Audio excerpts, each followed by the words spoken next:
Hey you guys, welcome back. So something I see more so on like grooming forums on Facebook than anything, I'm always seeing people asking ways to essentially build their business. How do they get their name out there? Like how do they bring in these customers? So I wanted to talk about things that have worked for me to separate me from other groomers in my area. So I want this to be kind of a short video, so let's go ahead and get started. So the first thing that's going to separate you from your business, or separate your business from others, or this could even be if you're working under somebody, what separates your grooms from other grooms, that is what I would call your brand. So what is your brand? So my brand is like a little hippie-ish, a little rock and roll. I wanted my logo to be me. I wanted people to know what they were getting when I jumped out of the van. I didn't want there to be anything like, oh God, this like redheaded girl or anything like that. I didn't want anybody to be shocked that I'm like covered in tattoos or anything like that.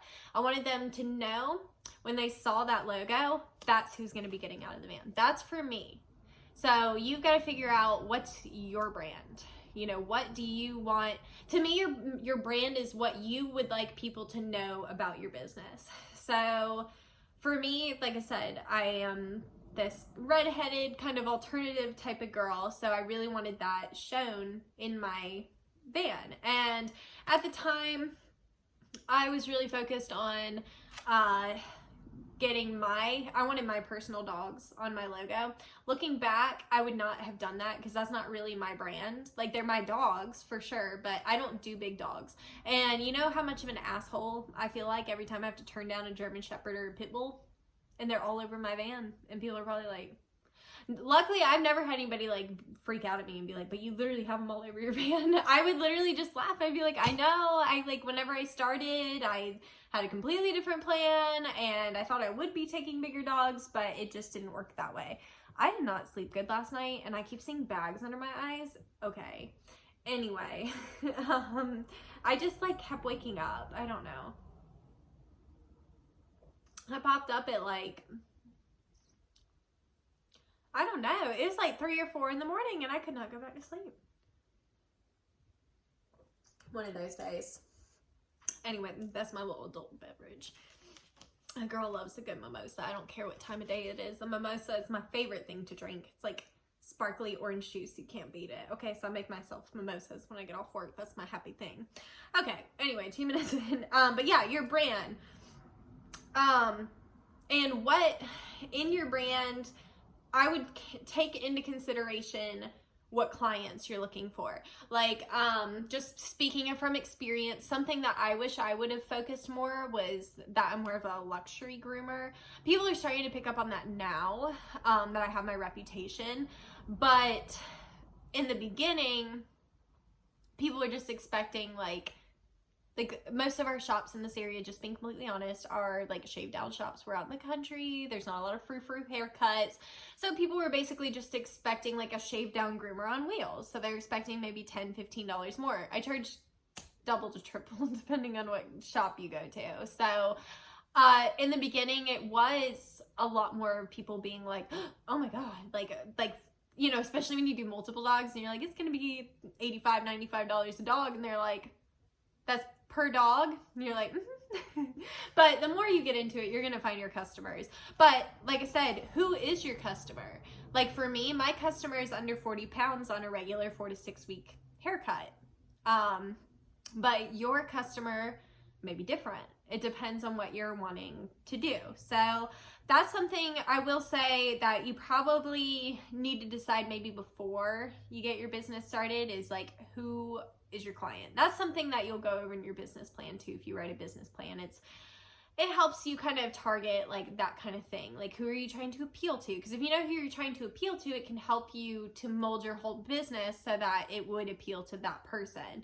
So like I said, in the beginning, I wish I would have done more luxury rather than just focus on the mobile groomer aspect. Because I'm not just a mobile groomer. I have other things that separate me, which we're going to get into in this list.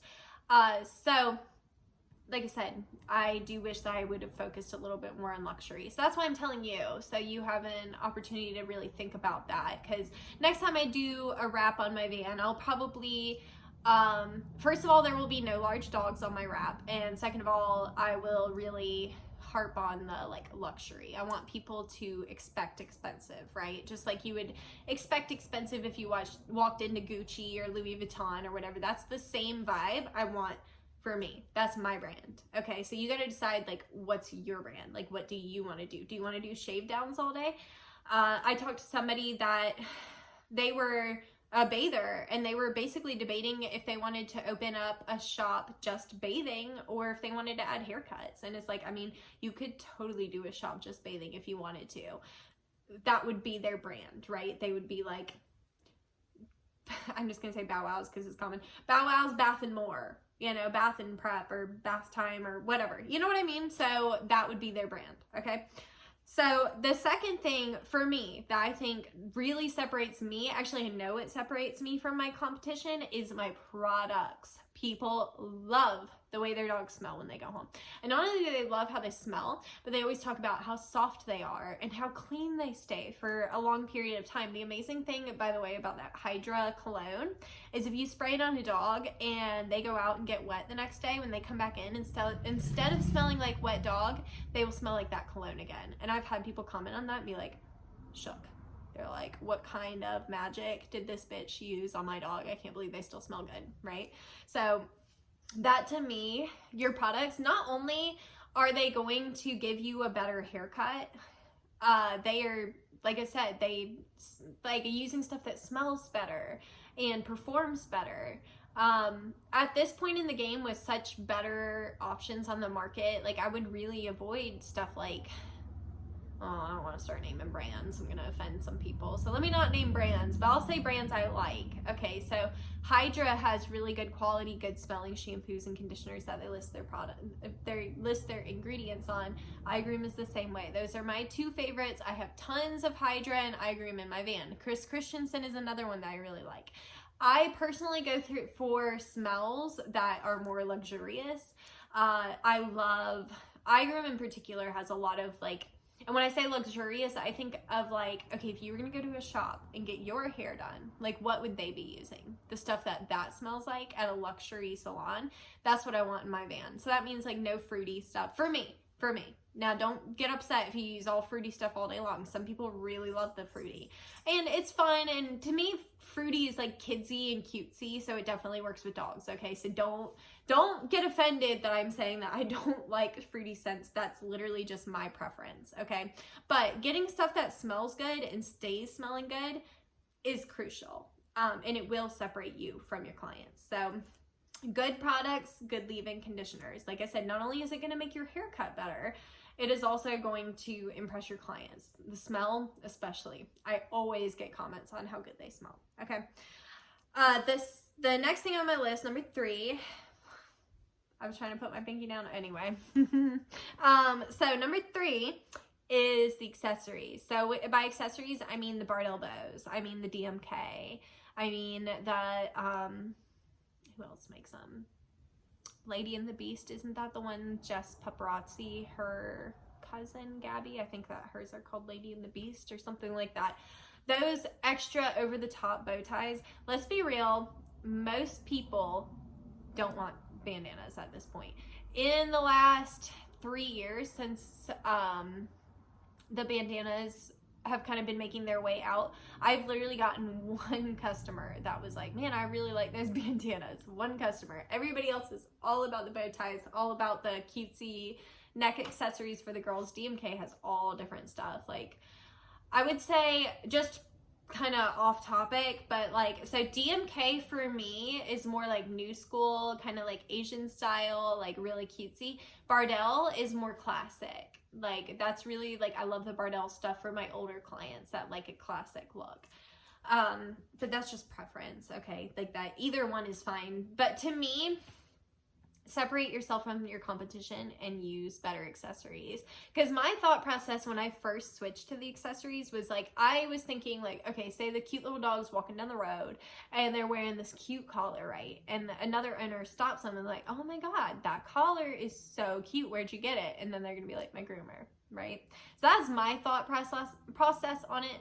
What I'd recommend if you've only been using bandanas and you want to try using other accessories, start small, make like $100 order and use it on like your more, like maybe your regulars or like more your higher paying customers. You could even do it as like a upcharge or whatever. If they get like the full service bath or whatever, they get the fancy accessories. If you do like partial baths or whatever, you know, where you just, anyway, you could do something like that. There's a lot of different ways, but like I said, start off with like a smaller order. I say 100 because 100 usually gets free shipping, right? So do your little $100 order and just test the waters. That's what I did personally. When I started doing it, DMK, I didn't hear as much about. Everybody was using Bardell at the time, and that's what I did. I ordered like $100 worth of Bardell. I started using it on my clients, and all of them were like, oh my God, these little accessories are so cute. They last so much longer. They don't get nasty so quick. I had so many compliments right off the bat that alone made it worth it. And I've had people say like, you use cuter accessories than like anyone in our area and blah, blah, blah. People totally notice that kind of stuff. And especially if you're trying to do a more luxury service like mine, you want to add in those little luxurious things. It just makes people feel like they're getting their money's worth. And those things are really not that expensive, those little accessories. I think the most I've seen one go for is like $4. Okay, it's really cheap. And if you're doing a luxury service, most people are going to tip you at least 10. So you're going to more than make your money back, okay? The next thing I have on my list is, what are your specialties? Okay, so my specialties, I can do a damn good D-shed, bitch. I'm telling you, D-sheds all day long. If you look at my dogs, okay, I've had some practice on some D-sheds. Okay, so D-sheds and Yorkies, those are my strong suits, okay, and I know that. And I have had that separate me, especially like I have probably more Yorkie clients than anybody I know. And I'm sure it's because little Yorkie people talk to each other. You know, they got the Yorkie groups. They're probably saying like, just go to this groomer, she's good with the Yorkies. So like I said, next van wrap, we'll have a Yorkie on it for sure. Actually, I was thinking about doing Poppy. Like do like a little, you know, with Poppy. He's so cute. He hates my guts, but I love him so. So yeah, what are you good at? Are you good at working with difficult dogs? And by the way, these specialties you should be charging more for. If you know you can do an aggressive dog better than any shop in your area, charge more for it. Because the customers, especially when they get something niche like that, especially aggressive dogs in particular, they don't care. You can pretty much throw whatever number at them. Kind of like with mobile grooming.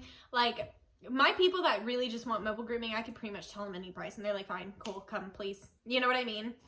But if you don't have like your specialties, you kind of just get a mix of everything. And it's nicer too when you have your specialties, like your things that you're good at. To me, it's things I like doing. See, I like, maybe I have a big head, but anytime I know I'm good at doing something, then I want to do it all the time. So, like I said, Yorkies. I actually don't charge more for Yorkies right now, but that's something I'll work on because I'm like so, I don't want to say I'm like amazing at Yorkies or anything, but I'm pretty damn good at them, right? And D-sheds, oh my God. I do charge more for D-sheds, just in general because they take a long time. But because I'm so thorough with them and I know like I do a good damn D-shed, that's my specialty, right? So, and you can advertise that like that, you know, you specialize in blah, blah, blah. But I find the word of mouth aspect works really well for that. So like you don't necessarily like have to, like I don't go around saying like I'm the fucking best Yorkie groomer, but it's like I know I'm a good Yorkie groomer and I know my Yorkie people tell other Yorkie people and they all, you know what I mean? So that's my specialty. So figure out like what's your specialty and advertise that. Like, and you could even do like, just a thought is like you could do a post and be like, did you know that like our groomer specializes in Yorkies? You know what I mean? Like that's like, and then post it with a little picture of a Yorkie that you've done that's like really good and be like, right? Just an idea. Okay. And the last thing and most important thing is education. okay? Education is the easiest way to separate yourself from the other groomers. My area, most of the groomers have not gone to a groom show or a class in probably 20 years. They don't care to. They already know it all. And that's a joke. Like, they don't know it all, but they think they know it all. So most of them don't go to groom shows. So I love classes that do certificates too. If you're in a salon, hang your certificates up. Want everybody to see them, right? So like, I'm safety certified, right? I did like, or I think it was animal behavior and safety certified, and CPR certified, of course. All those little classes. Like I said, there's certain classes on dealing with, there was the no fear grooming class. I heard somebody like I saw somebody on a grooming forum saying that they had a client email them or message them and be like, hey, are you fear or no fear certified or whatever? And that's probably exactly what that client was talking about, was that class. The groomer before probably said that she was fear certified or no fear certified or whatever. So having those specific classes is really crucial too, and it helps you to be a more rounded groomer as well. But being able to say like, I've taken all these classes, so that way, like, like for me, I would be embarrassed to say like, oh well, I learned 20 years ago and I've just been doing it ever since. And like, some people would be just fine with hearing that response, but in my world, I'm like, well, 20 years ago things were very different than they are now. So are you still using methods from 20 years ago? So you haven't taken a class since. So you know what I mean? Like, 20 years ago, was there a clipper vac? Was there a bathing system? Like, there's things that have changed in 20 years. You know what I mean? And again, these are all my opinions, but I really do think that education really, I know for me, it sets me apart. And I don't know that my clients even realize like how much education I actually have. They may not know it on paper, but they can see it in my grooms. So they know there's something about me, that like, they're really happy with their haircuts, even though they don't know that I took 5 different Asian fusion face classes to be able to do that round muzzle or whatever. You know what I mean? Doing those classes makes a world of difference. So anyway, that's what I have. Those 5 things: your brand, your products, accessories, specialties, and education. So I hope that helps for anybody that's maybe already got their van or their brand new business and they're trying to figure out like how to get their name out there to clients. Your word of mouth is going to be really huge. I would say word of mouth is, in my opinion, word of mouth is more important than even people just driving by and seeing the location. Like, maybe people driving by will get you a lot of phone calls, but your word of mouth will get you a lot more appointments. Does that make sense? So like, somebody may drive by, ask for a quote, whatever, you're out of their price range, who cares? But when it's somebody's word of mouth and they're like, oh my God, like, I have the best groomer because yada, yada, yada. And like, you have to go to them because they're so good with the dogs and blah, blah, blah. Those are, first of all, the clients that you probably want, are the ones that are more willing to pay more because they see your value. Okay. That's just my opinion. So anyway, I hope that these little tips help you if you are maybe trying to find yourself in your business and try to figure out maybe, like I said, how to appeal to your ideal client, how to separate yourself from your competition. Like, to me, and this may be very pretentious of me, but I don't think I have any competition in this area. There's not another mobile groomer here, and even if there was, she wouldn't be using the same products as me. She wouldn't have the same education. She wouldn't have my brand. I say she, that's very sexist of me. I'm sorry. They, whether it's he, she, or you know what I mean? So anyway, that's how I separate myself. So even if there was another mobile groomer here, I still have my things. Like, at the end of the day, they're not me. And this is what I think makes me special. Okay, and this is what I think has brought customers to me. So anyway, I hope that this helps. I try to throw some business related classes in here too to like help you guys out. So anyway, let me know if there's any other like kind of businessy things you want to see. Yeah, I was just thinking about this today, like, cause like I said, I see it on like on like forums on Facebook. Sometimes they're like, how do I basically get customers in my door? And this is what I think gets them in the door, is like, what's your brand? What's your reputation? Also, side note, if you have a storefront business where people come in, I would make a little photo booth kind of area and get them to like take pictures of their dogs over there, and then do your hashtag, like hashtag grooms by Janine, maybe it would be mine, or whatever, hashtag your salon, whatever.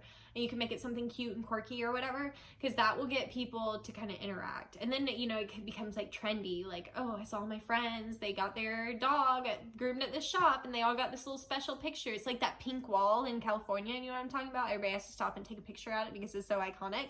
You want that in your shop, okay? Just a little side note, little advice for you. Okay, anyway, I hope this video helped. Kind of blabby, as per usual. You would expect nothing less from me, I'm sure. Anyway, I love you guys. I'll see you in the next one. Bye.